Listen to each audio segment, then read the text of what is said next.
We're making progress with this Range Rover. It's a 62 plate, and we're at a main dealer at the moment because we're having to deal with the removal of an odour. The car does have an odour, we don't quite know what it is, so we're getting through everything. But just to show you, you know, the car may look clean until you start cleaning things like this.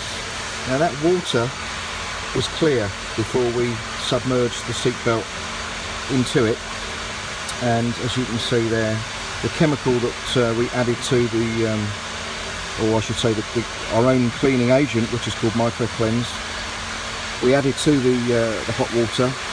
You can see it extracting all the dirt.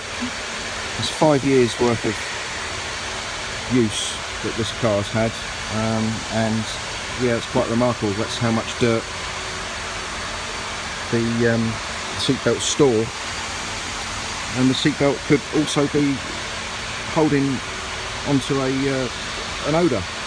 So it's very important that the seatbelts are cleaned during an interior cleanse.